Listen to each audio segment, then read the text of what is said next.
Hello everyone. सो आज हम लोग एक नया चैप्टर स्टार्ट करेंगे, ऑल्टरनेटिंग करेंगे। ठीक है।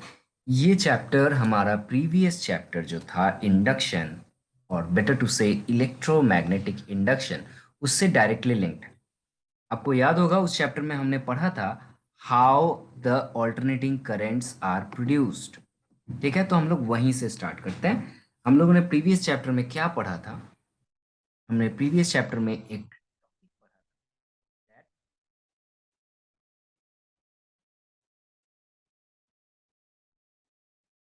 EMF produce by changing orientation of the coil. Remember?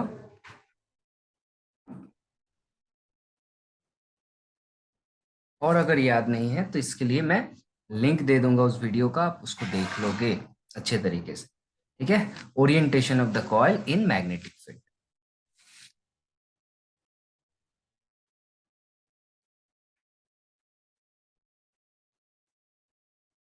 तो ये कैसे प्रोड्यूस होता था, एक बार रिकॉल कर लेते हैं हम। सबसे पहले क्या आप समझ लो कि एक दो मैग्नेट्स हैं हमारे पास, कुछ इस तरह से।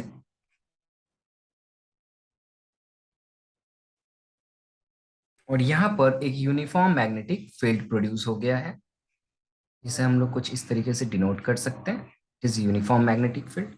और अगर इस यूनिफॉर्म मैग्नेटिक फील्ड में हम एक करंट कैरिंग कॉइल को डाल दें, और बेटर टू से कॉइल अभी करंट कैरिंग नहीं है, इस कॉइल को डाल दे एंड देन इस कॉइल का हम लोग रोटेट करें। ओके, इस कॉइल को हम लोग क्या करें? रोटेट करें with omega angular velocity. Then क्या होगा? Due to change in angle हम लोग यहाँ पर निकाल सकते हैं that this is the direction of the surface area vector N और B, and this is magnetic field, और इनके बीच में एक एंगल फॉर्म हो रहा है theta, so we can change this angle theta, isn't it?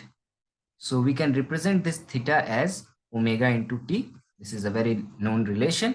And phi, which is the flux, is equal to B into A into cos theta. You already know this formula. Yes or no?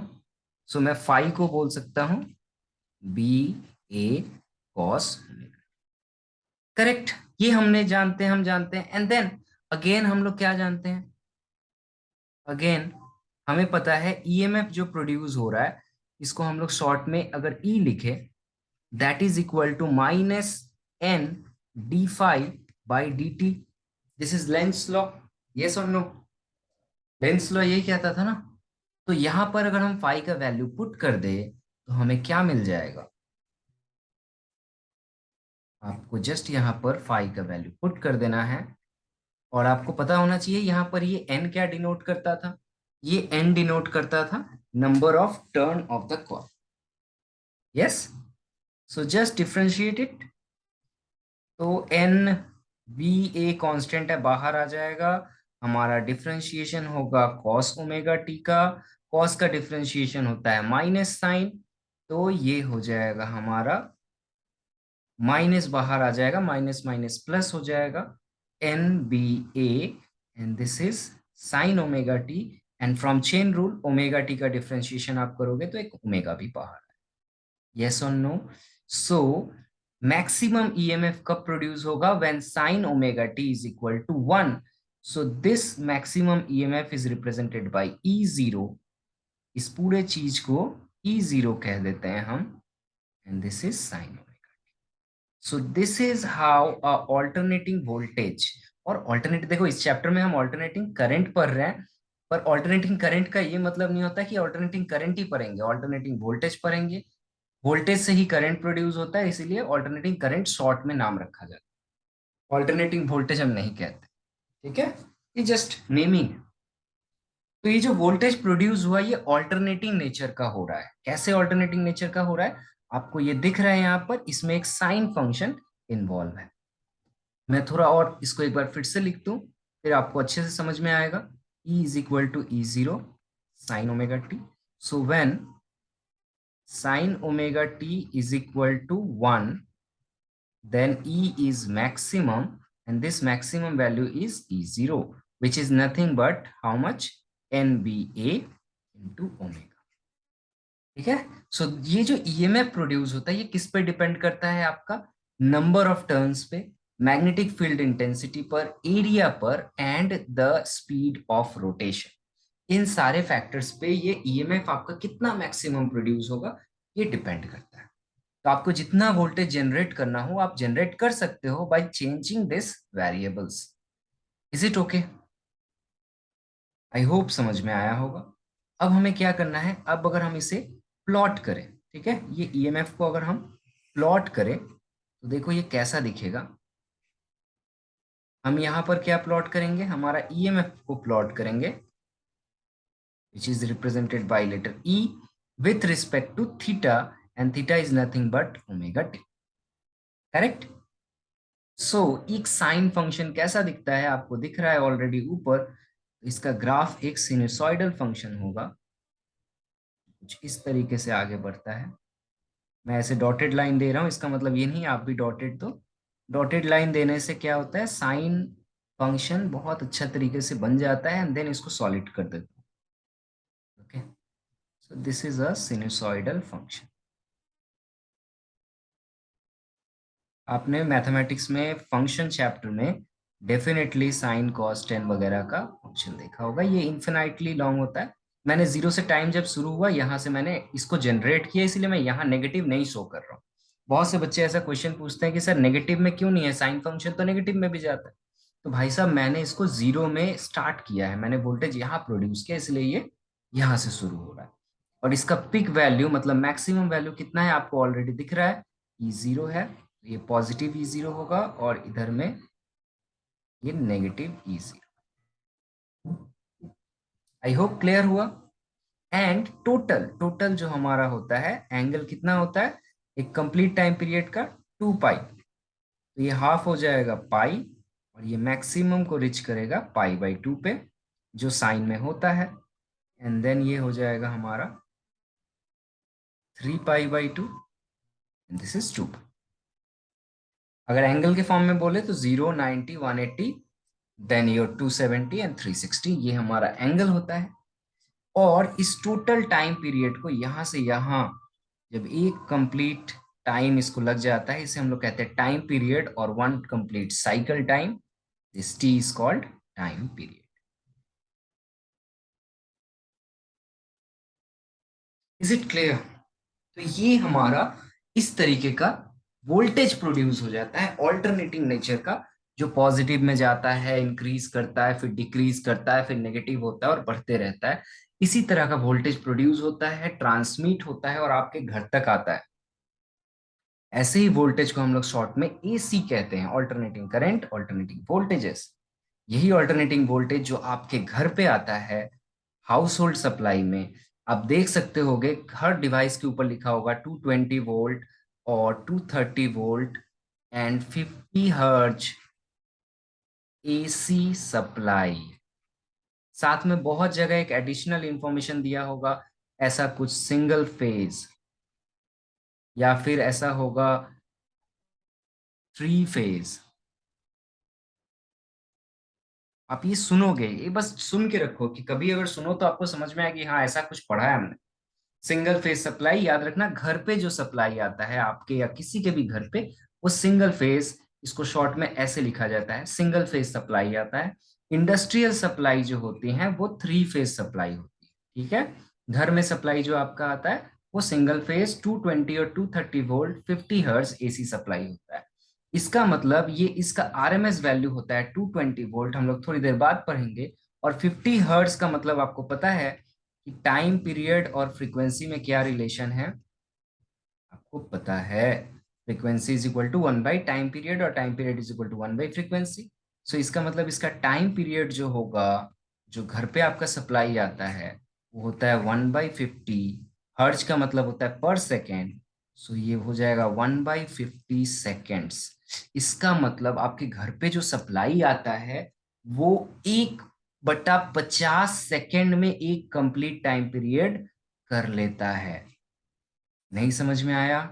मैं फिर से बताऊंगा, मान लो यहां से यहां मैं इसको टाइम एक्सिस कर देता हूं, और ये 1 सेकेंड यहां से ये डिस्टेंस, तो इसका मतलब है कि 1 सेकेंड में ये ऑल्टरनेटिंग करंट जो है, देखो ये इसका एक बार घूमा, ऐसे ये 50 बार ऐसा, ये जो कंप्लीट साइकिल है यहां से यहां तक 50 टाइम्स ऐसा साइकिल बनाएगा। जैसे ये एक साइकिल हुआ, फिर से एक बनाएगा, थोड़ा बड़ा हो गया, गार्डन, फिर तीसरा बार ऐसा साइकिल होगा, ऐसे करते करते करते 50 बार ऐसा साइकिल ये बना लेगा, अप डाउन का, 1 सेकेंड में आपके घर पे जो सप्लाई आता है।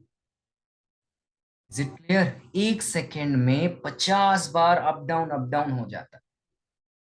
क्वेश्चन कभी कभी एग्जाम में पूछ लिया जाता है कि अगर हमने एक बल्ब लगा दिया, इनकैंडेसेंट लैंप लगा दिया, इनकैंडेसेंट लैंप आपको पता है ऐसे कॉइल होता है अंदर, देखा होगा आप लोगों ने, और ये बल्ब ऐसा होता है। सो जब इलेक्ट्रिसिटी इसके अंदर से सप्लाई जाता है, ये एसी का सप्लाई होता है, 220 वोल्ट एसी जब हम लोग इसमें से पास करते हैं तो ये ग्लो करने लगता है करंट, है ना, यहाँ से लाइट बाहर निकलने लगता है। तो क्वेश्चन ये हो सकता है कि अगर मेरा वोल्टेज अप डाउन हो रहा है, मतलब एक बार ऊपर जा रहा है, एक बार नीचे जा रहा है, एक बार ऊपर जा रहा है, बीच में जीरो भी हो रहा है, तो ऐसा हम लोग को क्यों नहीं दिखता कि लाइट जल रहा है, बुझ रहा है, जल रहा है, बुझ रहा है, जल रहा है, बुझ रहा है? होना चाहिए ना ऐसा। ऐसा इसलिए नहीं दिखता है क्योंकि 1 सेकेंड में ये लाइट 50 बार अप, फिर नीचे की तरफ भी जलेगा, मतलब 100 बार अप, 100 बार डाउन हो जाएगा, क्योंकि पॉजिटिव करंट में भी ये लाइट ग्लो करेगा और नेगेटिव करंट में भी ये लाइट ग्लो करेगा। इसका मतलब 1 सेकेंड में 100 बार, 50 हर्ज है तो डबल हो जा रहा है पॉजिटिव नेगेटिव मिला के, 100 बार ये लाइट जल रहा है और बुझ रहा है। क्या आपका आंख इसको देख पाएगा? It is not possible by human eyes. That is why हम लोग को बाहर से देखने से लगता है कि ये लाइट कॉन्स्टेंटली जल रहा है। क्या क्लियर हुआ? थोड़ा बहुत मैं बताने की कोशिश कर रहा था।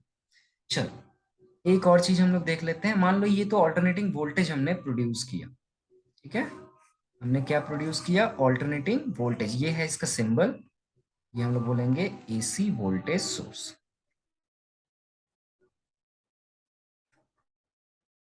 ठीक है, इसका वैल्यू है ई। और अगर इसको हम लोग एक लोड रेजिस्टेंस के अक्रॉस लगा दे, तो यहां से तो करंट भी पास होगा। याद रखना ऑल्टरनेटिंग करंट को हमेशा स्मॉल लेटर से डिनोट किया जाता है, मैंने यहाँ कैपिटल लेटर से आपको समझाने के लिए बता दिया, बट इन जनरली जो नोटेशंस होते हैं वो ऑल्टरनेटिंग करंट्स के लिए स्मॉल लेटर्स होते हैं और डायरेक्ट करंट के लिए कैपिटल लेटर होते हैं। तो ये बेसिक अंडरस्टैंडिंग है। आपको पता है Ohm's law? So Ohm's law क्या कहता है? V is equal to I R. तो यहां पर हमारा वोल्टेज है E, करंट है I, लोड रेजिस्टेंस है R। सो जो एसी करंट मेरा यहाँ प्रोड्यूस होगा वो होगा AC voltage divided by load resistance. तो हमारा एसी वोल्टेज कितना प्रोड्यूस हुआ था आप ऑलरेडी देख चुके हो, E0 sine omega T divided by R L हो जाएगा। तो एसी करंट देखो हमारा आ जा रहा है E0 by R L sine omega T. E0 by RL is the maximum current produced. So we can rewrite here, मैं यहाँ पर अच्छे से रीराइट कर ले रहा हूँ, EAC is equal to I0 into sin omega t. So this is the value of alternating current. Is it clear? So alternating voltage हमने देखा, alternating करंट हमने देखा। मैं एक बार समरी में बता दूं, समरी क्या है, इंट्रोडक्शन का समरी ये हुआ that alternating voltage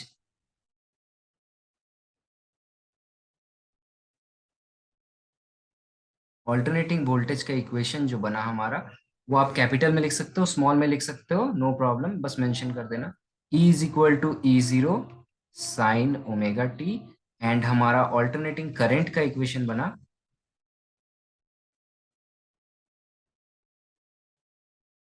I is equal to E by R L which transfer into E0 by RL sin omega t, and in short we write this as I0 sin omega. So current and voltage both are sinusoidal function.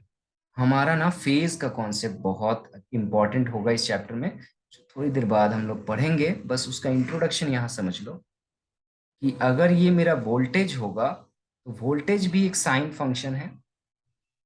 ठीक है, voltage मेरा एक ऐसा sine function है। ठीक है, जिसका maximum value है E0। ठीक है, मिनिमम वैल्यू है -E0। और करंट है E0/RL, तो कम होगा थोड़ा, है ना। तो मेरा चेंज क्या होगा, करंट, बस करंट छोटा होगा, उसका टाइम पीरियड में कोई फर्क नहीं आएगा। उसका टाइम पीरियड में कोई फर्क नहीं आएगा, बस उसका मैग्नीट्यूड, पीक मैग्नीट्यूड जो है देखो वो कम हो जाएगा। तो ये होगा मेरा I0 विच इज E0/RL। ठीक है, तो मैंने यहाँ जो ब्लैक वाला लाइन बनाया है ये ऑल्टरनेटिंग वोल्टेज का ग्राफ है,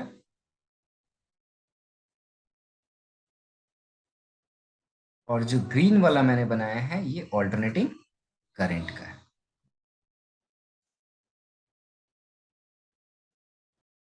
ठीक है ना। सो यहाँ पर हम लोग बोल सकते हैं दोनों ही ग्राफ सेम फेज में। सेम फेज का मतलब क्या होता है, अगर दोनों ग्राफ एक ही जगह से शुरू हो रहे हैं, ठीक है, एक ही साथ स्टार्ट होते हैं, दोनों का टाइम पीरियड सेम हो, तो ऐसे इक्वेशंस को कहा जाता है same phase equation. Is it okay? ये हम लोग थोड़ी देर बाद डिटेल में और पढ़ेंगे, AC in case of register, inductor, capacitor में पढ़ेंगे। बस थोड़ा सा मैंने समझा दिया, बस बस जानने के लिए, है ना। सुन के रखो। क्या मेरी बात समझ में आया कि ऑल्टरनेटिंग करंट क्या दिखता है, क्या है ये, है ना। बंगला में कहते हैं खाबो ना मागबो, का मतलब होता है इसको खाए या शरीर में लगाएं। ये तो समझ में आए कि करते क्या है इससे। तो ये था ऑल्टरनेटिंग करंट। चलो इस चैप्टर को डिटेल में जाने से पहले हम लोग क्विकली कुछ बेसिक चीजें रिकैप कर लेते हैं। ठीक है, इस चैप्टर को बहुत स्ट्रांगली हमें पढ़ना है। तो सबसे पहला होगा रेजिस्टेंस। ठीक है, रेजिस्टेंस सबको ही जानता है, चैप्टर 3 में मैंने इसको डिटेल में पढ़ाया, रेजिस्टेंस क्या होता है। लेकिन वहां पर मैंने जब आपको पढ़ाया था तो मैंने डीसी के लिए पढ़ाया। तो अभी मैं डीसी के लिए बात करूंगा, ये मत सोचो मैं एसी के लिए बात करूं, मैं इन जनरली बात करूंगा कि रेजिस्टेंस क्या होता है, इसके इक्वेशंस क्या क्या थे, बस एकदम याद रख लेना। ठीक है, एकदम जस्ट बुलेट पॉइंट पढ़ने वाले हम लोग, तो बुलेट पॉइंट की तरह याद रखना है। तो रेजिस्टेंस क्या होता है, रेजिस्टेंस क्या करता है, it oppose the flow of current, yes or no, it oppose the flow of current। ठीक है, दूसरी बात क्या याद रखनी है हमें, ये एक बाइलैटरल डिवाइस है, it is a bilateral device.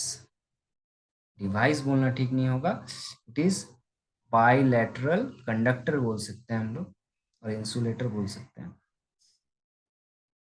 चलो बाइलैटरल डिवाइस ही बोलते हैं। बाइलैटरल डिवाइस का मतलब क्या होता है कि पलट के लगा देने से कोई फर्क नहीं पड़ता। बाइलैटरल का मतलब क्या होता है, जैसे मैंने इस रेजिस्टर को ऐसे रिप्रेजेंट किया, आर रेजिस्टर, ये टर्मिनल ए था, ये टर्मिनल बी था। अगर मैं इसको किसी वायर में लगाऊं और या फिर मैं इसको उलट के ऐसे लगा दूं, इधर बी लगा दूं, इधर ए लगा दूं, क्या इसका रेजिस्टेंस में कोई फर्क आएगा? कोई भी फर्क नहीं आएगा। इसका टर्मिनल आप चेंज कर दो फिर भी इसका रेजिस्टेंस सेम रहता है। ऐसे डिवाइस को कहा जाता है बाइलैटरल डिवाइसेस। ठीक है, अभी हम लोग जितना पढ़ेंगे इंडक्टर, कैपेसिटर, रेजिस्टर, सारे ही बाइलैटरल डिवाइस है। यूनिलैटरल डिवाइस का एग्जांपल है डायोड, जो हम लोग मॉडर्न फिजिक्स में पढ़ेंगे, ट्रांजिस्टर, डायोड, ये सारे जो हैं यूनिलैटरल होते हैं। अभी फिलहाल उनको नहीं पढ़ना, अभी जो भी पढ़ोगे सारे बाइलैटरल। Is it okay? फिर और क्या इक्वेशन हमें पढ़ना है, bullet mark, bullet mark. Yes, Ohm's law जो है उसने रेजिस्टेंस को सबसे पहले बताया था, that resistance is equal to V/I। V is equal to IR, वहां से R का वैल्यू ये आता है। ठीक है, सर्किट सिंबल कैसे रिप्रेजेंट करते थे हम लोग, ये कोई कंडक्टर है, ठीक है, इसके अक्रॉस हम वोल्टेज लगा देते थे, यहां से करंट आई जाता था, ये resistance R. If you remember, बहुत सिंपल है। और क्या इक्वेशन हमें पता होना चाहिए? हमें पता होना चाहिए कितना पावर एब्जॉर्ब करता है। रेजिस्टेंस क्या करता है? पावर को एब्जॉर्ब नहीं, डिसिपेट करता है ना। सो पावर एब्जॉर्ब ही एक तरह से हो जाता है इसके अंदर।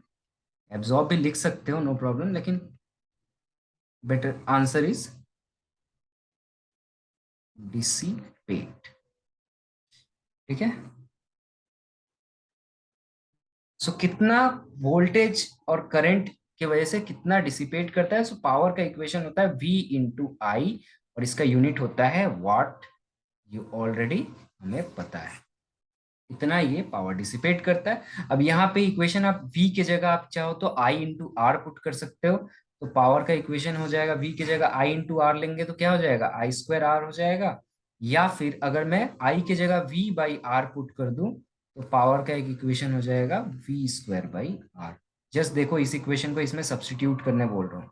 तो पावर को अगर करंट के फॉर्म में लिखोगे तो आई स्क्वायर आर, और अगर वोल्टेज के फॉर्म में लिखोगे तो V स्क्वायर आर। ये होता है पावर का फॉर्मूला। क्लियर? बुलेट पॉइंट है सारे। और क्या एक पॉइंट है, एनर्जी कितना होता है स्टोर? एनर्जी कितना लॉस्ट हो रहा है मेरा? एनर्जी को आप वर्क डन से मेजर कर सकते हो, ठीक है, डब्ल्यू के फॉर्म में। सो एनर्जी मेरा कितना लॉस्ट हो रहा है? Energy is nothing but time integral of power into time. So power यहाँ पर वैल्यू जो होता है V इंटू आई होता है और dt होता है। यहाँ पर वोल्टेज और करंट दोनों ही टाइम पे डिपेंड नहीं करते हैं, as V and I are direct current voltages, so they are not time dependent, right? So energy is equal to power, पूरा बाहर आ जाएगा, dt अंदर हो जाएगा, ठीक है। VI मतलब पावर, ये बाहर आ जाएगा, dt का इंटीग्रेशन होता है t। सो टोटल मेरा जो एनर्जी एब्जॉर्ब हो या डिसिपेट हुआ, जो भी हुआ वो मेरा हो जाएगा पावर इंटू टाइम। सो इसको आप सिंपली पावर को VI इंटू टी लिख सकते हो, या V की जगह आई स्क्वायर आर टी लिख सकते हो, या फिर आपको इसको V square R by t लिख सकते हो। हम ये इक्वेशन मैंने बार बार इस फॉर्म में लिखा, आपको याद रहना चाहिए। क्या रेजिस्टेंस समझ में आ गया? यही है रेजिस्टेंस, दुनिया में रेजिस्टेंस में बेसिक यही है, इसके अलावा कुछ नहीं। ऐसे ही एक दूसरा डिवाइस है जो हमारा बहुत काम में आएगा, जो हमने लास्ट चैप्टर में पढ़ा, दैट इज कॉल्ड इंडक्टर। ठीक है।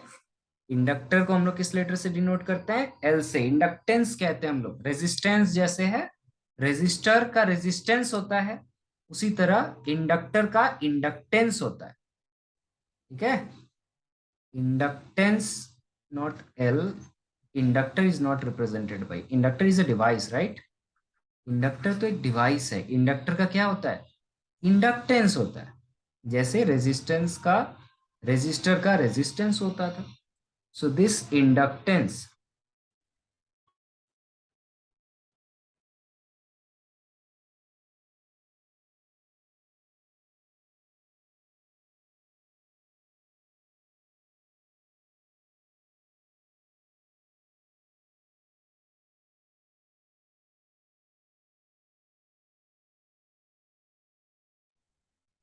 या सॉरी, सो इंडक्टेंस जो है वो लेटर एल से डिनोट किया जाता है। आपने लास्ट चैप्टर में पढ़ा था सेल्फ इंडक्टेंस, म्यूचुअल इंडक्टेंस, ये वही इंडक्टेंस के बारे में हम लोग बात कर रहे हैं। इसका जो यूनिट होता है आपको याद होना चाहिए, इसका यूनिट होता है Henry, which is denoted by H. ठीक है। इंडक्टेंस क्या है भाई साहब? इंडक्टेंस वो प्रॉपर्टी है किसी मटेरियल का जो उसमें होने वाले करंट के अपोज को रोकता है, करंट के चेंज को रोकता है।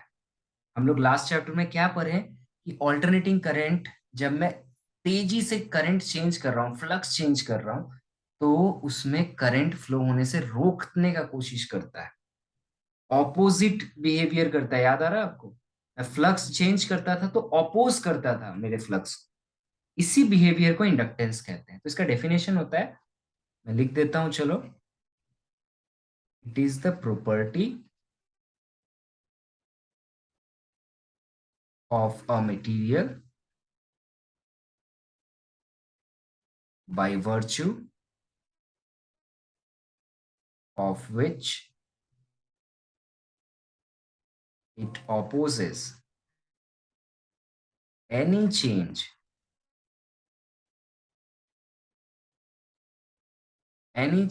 of magnitude or direction. This is important. Magnitude or direction of electric current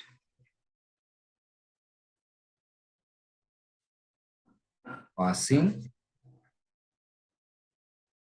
through it. ठीक है। और यहां से हमारा ऑल्टरनेटिंग करंट के बारे में बात आएगा, क्योंकि रेजिस्टेंस डायरेक्ट करंट में चलता था। इंडक्टर और कैपेसिटर ना, ये हमारा ऑल्टरनेटिंग करंट का चीज है, डायरेक्ट करंट की चीज नहीं है। इंडक्टर का जो सिंबल होता है ना, इसका जो सिंबल होता है वो कुछ ऐसा होता है। जैसे रेजिस्टेंस का सिंबल आप देख चुके हो, ऐसा होता है। ये रेजिस्टेंस का सिंबल है, जिगजैग। तो ये एक कॉइल बना देते हैं हम, ये इंडक्टर का सिंबल हो जाता है। ठीक है। और इसका मैग्नीट्यूड जो है सपोज एल है, इसका इंडक्टेंस। ठीक है।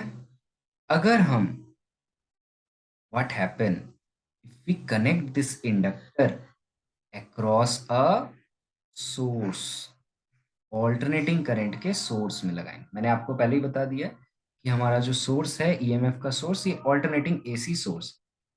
एसी सोर्स होने का मतलब क्या होता है कि इसका करंट चेंज हो रहा है, चेंज हो रहा है, चेंज हो रहा है। और ये कॉइल जो है इसको चेंज होने को रोक रहा है, ऑपोज कर रहा है। तो ये एक इंडक्टेंस प्रोड्यूस कर रहा है। डेफिनेशन यही बताता है हमारा। ठीक है। इस कॉइल में से जो करंट जा रहा है वो आई, इसका जो ईएमएफ है वो ई है। ठीक है। या आप शॉर्ट में बोलो तो वी है। चलो। ठीक है। तो इसके अक्रॉस एक वोल्टेज ड्रॉप होगा, जैसे हमारा रेजिस्टेंस के अक्रॉस वोल्टेज ड्रॉप होता था। नहीं याद है? चलो बना के बताएं अभी। ऐसे बनाया था हमने। तो इसके अक्रॉस में जो वोल्टेज ड्रॉप होता था उसको हम लोग वी आर कहते थे ना। उसी तरह यहाँ पे जो वोल्टेज ड्रॉप होगा इसके अक्रॉस में, इसको हम लोग बोलेंगे V L.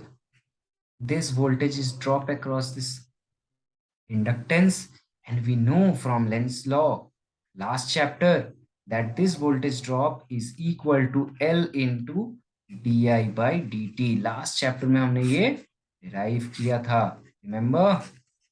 So voltage drop across an inductor is represented by L di by dt, that is Henry into rate of change of current। ठीक है ना? समझ में आया मेरी बात? ये कहाँ से हमें ये मिला था? इफ यू रिमेम्बर, ये हमें मिला था Faraday's law of electromagnetic induction.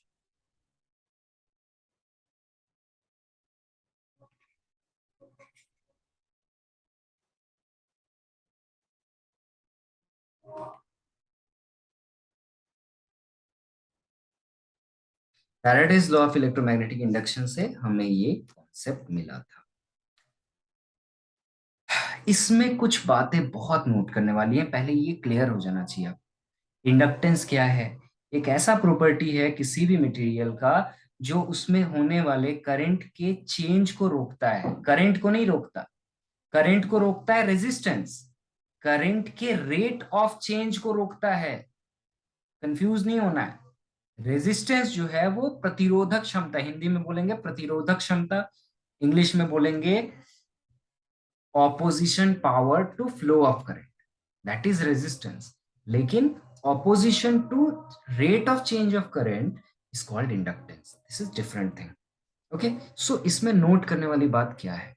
Note करने वाली बात यह है, पहली बात, इफ डीसी सोर्स यूज, अगर हम लोग डायरेक्ट करंट वाला सोर्स लेते, डायरेक्ट करंट में क्या होता है? करंट में कोई चेंज होता है क्या? नहीं होता है। डायरेक्ट करंट में D I by D T क्या होता है, जीरो होता है। तो voltage drop across the inductor का फॉर्मूला क्या था, L D I by D T. तो D I by D T तो होगा ही नहीं, rate of change of current होगा ही नहीं। इसका मतलब इंडक्टर के अक्रॉस कोई वोल्टेज ड्रॉप होगा ही नहीं। और अगर वोल्टेज ड्रॉप किसी चीज के अक्रॉस नहीं होता है तो हम लोग उसको क्या कहते हैं, अगर किसी भी चीज में वोल्टेज ड्रॉप ना हो तो उसको हम लोग साइंस के भाषा में क्या कहते हैं, तो हम लोग कहते हैं शॉर्ट सर्किट हो जाना। मतलब उसमें कोई भी वोल्टेज ड्रॉप नहीं होगा तो वो एक ही पॉइंट है, शॉर्ट सर्किट है। इसका मतलब मुझे एक बहुत इंपॉर्टेंट पॉइंट मिला, that inductor behaves short circuited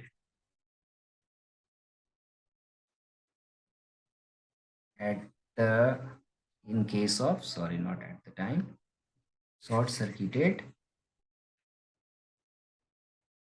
in case of DC, direct current. Direct current के केस में एक इंडक्टर शॉर्ट सर्किट की तरह बिहेव करेगा। इसका सर्किट सिंबल होगा हमारा कुछ ऐसा, जैसे ये डीसी सोर्स मैंने ले लिया, तो इसके अंदर से जो करंट होगा वो डीसी होगा। और ये मेरा इंडक्टर जो लगा हुआ था ए बी में, ये शॉर्ट सर्किट हो जाएगा। यहाँ पर मेरा एल इंडक्टर लगा हुआ था ए और बी के अक्रॉस में, ये शॉर्ट सर्किटेड हो जाएगा। हियर देखिए, ये बिहेव करेगा एक वायर की तरह, शॉर्ट सर्किट हो जाएगा। इसके अंदर कोई भी इंडक्टेंस ऑफर नहीं करेगा। इंडक्टेंस तभी ऑफर करता है जब मेरा rate of change of current exist करता है। क्या ये बात समझ में आई, क्लियर? चलो, बहुत अच्छी बात है अगर समझ में आ गई तो। दूसरी पॉइंट, या अगर मैं इसको केस बना दूं तो ज्यादा अच्छा होता नोट के जगह, है ना।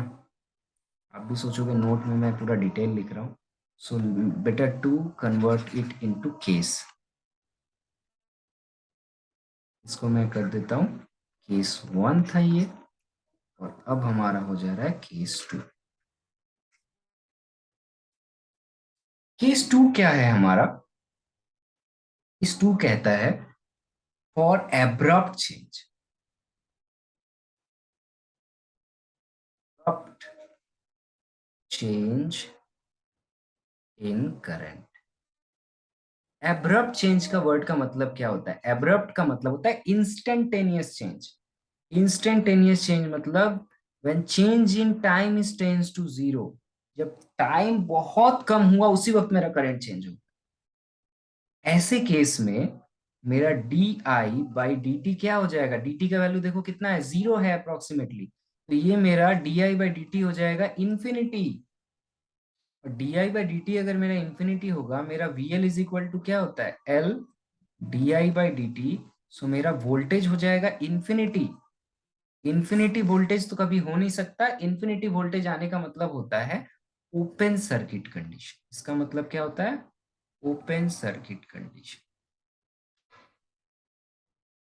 जैसे VL जीरो होने का मतलब शॉर्ट सर्किट होता है, VL ओपन इन्फिनिटी होने का मतलब होता है ओपन सर्किट कंडीशन।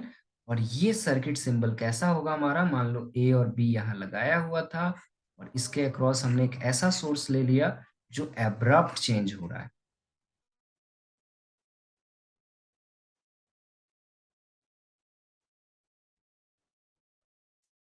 सो ये ए और बी के अक्रॉस मेरा ओपन सर्किट रह जाएगा, मतलब ऐसे खुला रहेगा, ऐसा दिखेगा। ठीक है।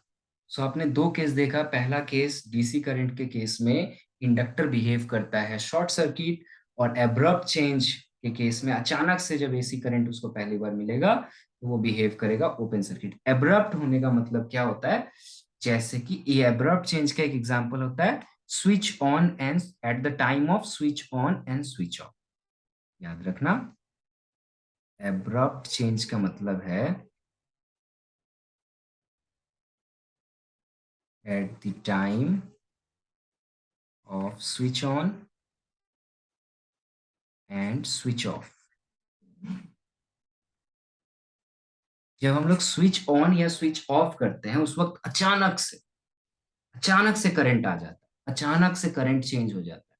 तो उस वक्त जब जैसे ही हम स्विच ऑन करेंगे इंडक्टर मेरा ओपन हो जाएगा, और जब हम अचानक से स्विच ऑफ करेंगे इंडक्टर फिर से मेरा ओपन हो जाएगा। तो स्विच ऑन और स्विच ऑफ करते वक्त मेरा इंडक्टर जो है वो ओपन सर्किट की तरह बिहेव करेगा। क्या ये बात समझ में आई? जैसे कि हम लोग पावर और एनर्जी निकाल रहे थे रेजिस्टर के लिए, इसके लिए भी पावर निकालेंगे। इसके लिए पावर का फॉर्मूला कभी नहीं बदलता, वोल्टेज इंटू करंट। वहां पर डीसी था इसलिए कैपिटल वी कैपिटल आई। और यहाँ फॉर्मूला आपको ऑलरेडी पता है, इसका पावर का फॉर्मूला v का वैल्यू हमारा होता था, ये ऑब्वियसली vl हो जाएगा क्योंकि इंडक्टर के केस में निकाल रहे हैं। तो vl is equal to how much, you already know. I L मत लिखो, आई को आई रहने दो। या this is L D I by D T into I. इसको रीराइट करें तो हो जाएगा L I D I by D T. This is the expression for power. और अगर आप एनर्जी निकालोगे, so this is 0 to t p into dt, and now this time power is time dependent, so we have to integrate it.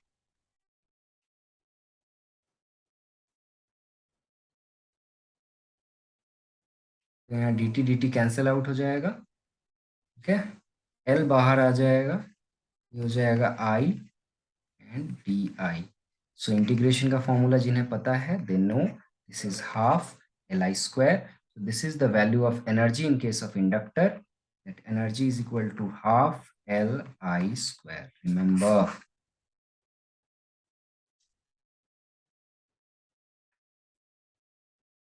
Is it okay?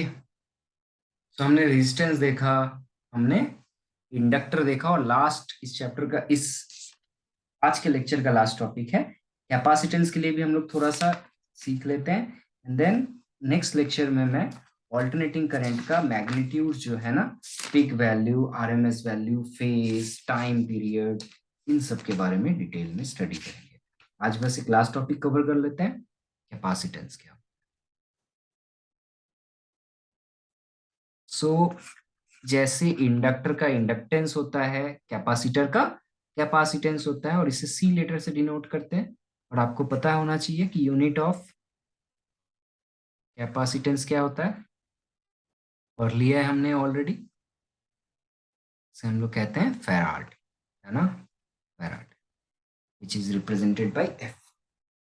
Resistance का ohm, inductor का Henry, capacitance का farad. और इसका अगर definition कोई पूछे आपसे कि क्या है ये कैपेसिटेंस, तो आप क्या कहोगे?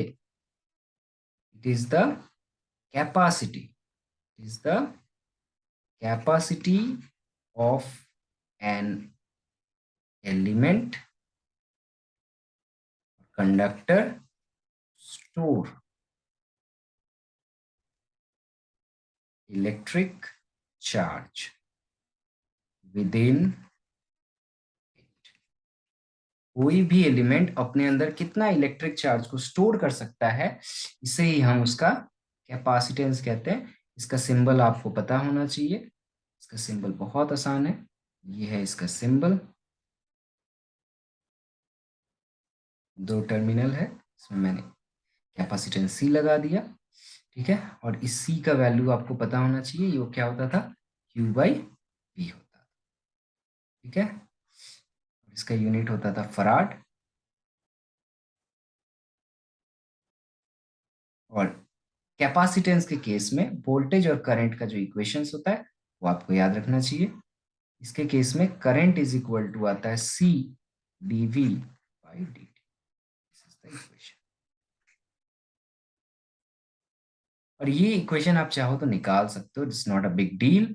कहाँ से निकलेगा हमारा, चलो अगर आपको ये याद ना रहे तो आप इसको डिराइव कर सकते हो। आई इज इक्वल टू होता है D Q by D T होता है, और यहाँ से क्यू का वैल्यू अगर आप पुट कर दोगे इस इक्वेशन से, क्यू की जगह आप सी इंटू वी पुट कर दोगे, सो मेरा करंट जो आ जाएगा वो हो जाएगा सी डी वी बाई। और यहाँ पे वोल्टेज जो होगा वो टाइम डिपेंडेंट होना चाहिए।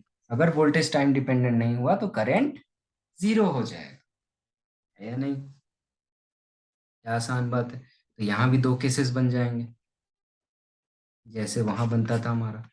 इन केस ऑफ डीसी वोल्टेज, अगर वोल्टेज मेरा डायरेक्ट हो, टाइम इंडिपेंडेंट हो, अगर मेरा वोल्टेज जो है इंडिपेंडेंट होगा तो d V by D t zero हो जाएगा। ऐसे केस में मेरा current is equal to C D V by D t था, ये जीरो हो जाएगा। और करंट जीरो होने का मतलब होता है, करंट जीरो होने का मतलब क्या होता है, मैंने अभी अभी बताया था आप लोगों को।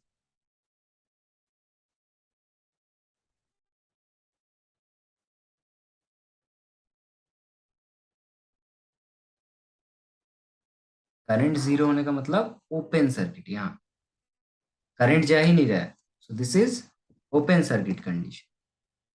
करंट नहीं जाने का मतलब क्या, open circuit condition.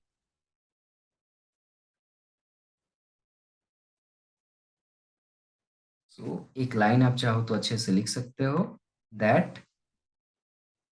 In case of DC capacitor behaves like open circuit. Capacitor जो है डीसी के केस में करंट जाने ही नहीं देता है, आई जीरो हो जाता है ना। क्योंकि आप जाते हो दो कंडक्टर के बीच में एक इंसुलेटर भरा रहता है ना कैपेसिटर में, ऐसा मैंने पढ़ाया है पूरा। दो पैरेलल प्लेट रहते हैं, इसके बीच में माइका या कोई एक इंसुलेटर भर दिया जाता है, तो करंट कैसे पास होगा। डीसी के लिए ऐसे करंट पास होता ही नहीं है, ऑल्टरनेटिंग करंट में पास होता है। तो डीसी के लिए ये बंदा ओपन सर्किट होके बैठ जाएगा।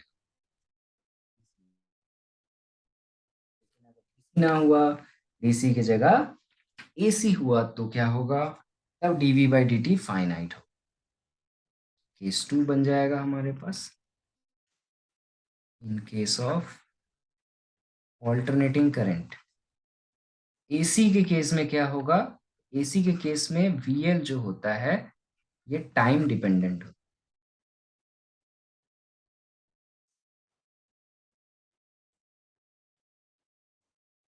है, जो होता है हमारा वो टाइम डिपेंडेंट होता है।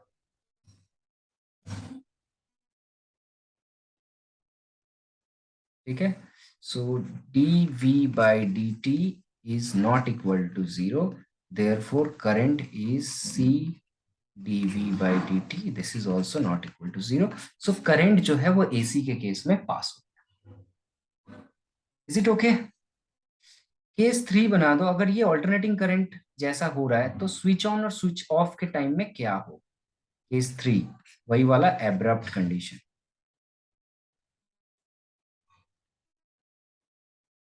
एब्रप्ट का मतलब मैंने पहले ही बताया हुआ है, at the time off switch on और स्विच ऑफ कंडीशन। जब हम लोग स्विच ऑन या स्विच ऑफ करते हैं उस वक्त क्या होता है, उस वक्त एक फ्रैक्शन ऑफ सेकेंड में वोल्टेज सडनली रेस कर दे, तो टाइम मेरा टेंस टू जीरो होता है, तो डीवी बाई डी टी जो होगा वो मेरा हो जाएगा इन्फिनिटी, और एज ए रिजल्ट मेरा करंट जो है वो हो जाएगा इन्फिनिटी। और करंट इन्फिनिटी होने का मतलब होता है short circuit. Sir current electricity पढ़ रहे हो तो बेसिक चीजें पता होनी चाहिए। वोल्टेज इन्फिनिटी होने का मतलब, करंट जीरो होने का मतलब होता है ओपन सर्किट, और करंट इन्फिनिटी होने का मतलब होता है शॉर्ट सर्किट। इनफाइनाइट करंट कहाँ से जाएगा, इनफाइनाइट होने का मतलब मैक्सिमम करंट जा रहा है, तो ये तभी हो सकता है शॉर्ट सर्किट कंडीशन। वोल्टेज के केस में देखो उल्टा होता है, कंफ्यूज नहीं होना है। वोल्टेज इन्फिनिटी का मतलब ओपन कंडीशन, वोल्टेज जीरो होने का मतलब शॉर्ट सर्किट। ठीक है, और करंट इन्फिनिटी होने का मतलब शॉर्ट सर्किट। तो एब्रप्ट कंडीशन में कैपेसिटर जो है वो शॉर्ट सर्किट की तरह बिहेव है ना। चलो अब लास्ट जो हम लोग करते थे पावर और एनर्जी, इसका भी पावर जो होगा वो होगा V इंटू आई, और आपको आई का वैल्यू पता है, इसे C D V by D T, short में हम लोग इसको लिख सकते हैं C V D V by. Energy इसी तरह हम लोग निकाल लेंगे, energy is integration zero to T p into dt. Now power is time dependent, so we have to calculate it. CV dv by dt into dt cancel out, c is constant, come out, तो यहाँ integration हो जाएगा और ये हो जाएगा half C V square. So energy of capacitor ये already आपने पढ़ लिया है कैपेसिटेंस चैप्टर में, हाफ सी वी स्क्वायर होता था, ये आपको याद रखना चाहिए। एनर्जी का यूनिट जूल होता है और पावर का यूनिट वाट होता है, ठीक है ना। सो इतनी चीजें याद रहेंगी अगर आपको, कोई प्रॉब्लम नहीं होगा। मैं एक छोटा सा होमवर्क आपको दे के रख रहा हूँ, नेक्स्ट क्लास से पहले कंप्लीट कर लोगे तो बहुत आसानी होगी। वो होगा series and parallel combination, already हमने पढ़ लिया है। कॉम्बिनेशन ऑफ नंबर 1 रेसिस्टर्स, ये हमने पढ़ लिया चैप्टर 3 में, और कैपेसिटर्स ये भी पढ़ लिया है हमने। एंड एक और चीज जो आपको पढ़ना है, इन दोनों को अगर आपने पढ़ लिया, ये हमने ऑलरेडी पढ़ लिया, जो नहीं पढ़ा है वो है इंडक्टर्स। सो जो चीज आपका रेजिस्टर और कैपेसिटर में जैसे था, इंडक्टर में भी वही कॉन्सेप्ट है। हिंट्स मैं यही बता दूंगा, एक हिंट है इसके लिए, ट्रिक भी बोल सकते हो आप। इंडक्टर फॉलोज रेजिस्टर, जो रेजिस्टर का इक्वेशन था वही मेरा इंडक्टर का ही इक्वेशन निकल के आएगा। बस पढ़ लेना एक बार, series combination and parallel combination. Capacitor में क्या था, इंडक्टर में क्या होगा, रेजिस्टर में क्या। अगर आप ये पढ़ लेते हो तो हमारा चैप्टर बहुत आगे बढ़ जाएगा। फिर हम लोग के पास बस एसी का RMS value, peak value, form factor, ये कुछ बेसिक चीजें आ जाएंगी। And then alternating current in case of resistor, capacitor, inductor and their combinations, ये हम लोग करेंगे और ये चैप्टर खत्म हो जाएगा। If you have any doubt feel free to ask me. Okay, thank you very much.